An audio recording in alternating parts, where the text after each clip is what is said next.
So you've learned about requests and limits. Now what I want to do to demonstrate this to you, and I think you've seen throughout this course, what happens is when we don't have enough resources for us to basically deploy our containers. So in here, let me go ahead. So here, let me just save this file. And by the way, you can grab all of this from the description of this video. So in here, if I click on customer deployment in here, let me just scroll up, and currently we have 2 replicas in here. And currently we also have the namespace engineering, right? So you've learned about namespaces. Now let's take this from 2 to 20 and see whether our cluster can handle 20 pods.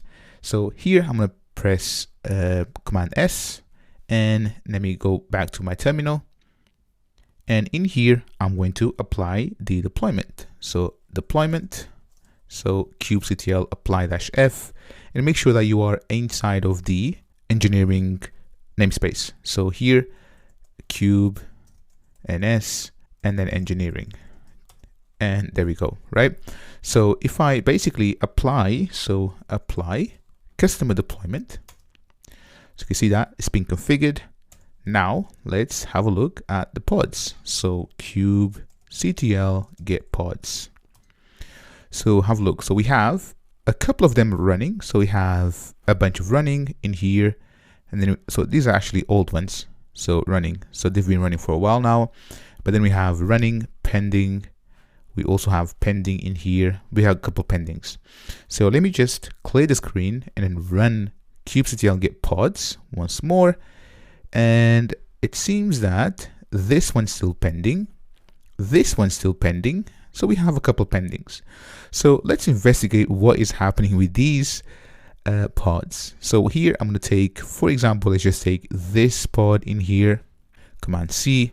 And what I'm going to say is kubectl and then Control L to clear the screen.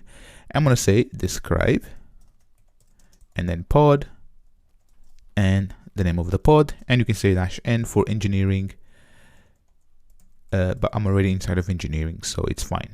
Enter. Have a look in here. So at the very bottom, and you've seen this. So this is the scheduler failing to schedule our pod, or pods in our case, right? So you can see that. Have a look. 0 out of 2 nodes in here are available. So 2 insufficient CPU. So basically we maxed out of CPU. So Kubernetes knows that there isn't enough resources for us to deploy our application. Therefore, you can see, so here, they're all pending in here. So you can see the status is pending. And as soon as we get more resources, right? So let's say that we get more resources, or we add a 3rd node into our cluster, then those pods which are pending in here, they can be allocated to the node that has resources.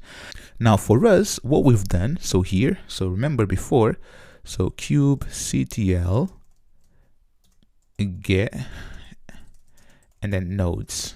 So here we have 2 nodes. So we have 2 nodes, but if you want to have an extra node, you've seen that, for example, if I say mini cube, and by the way, this is running mini cube, right? So, and then start dash and then age for help. And then what I want to show you is, so we can basically do a bunch of things in here, but what I want to show you is, so let me just search for node.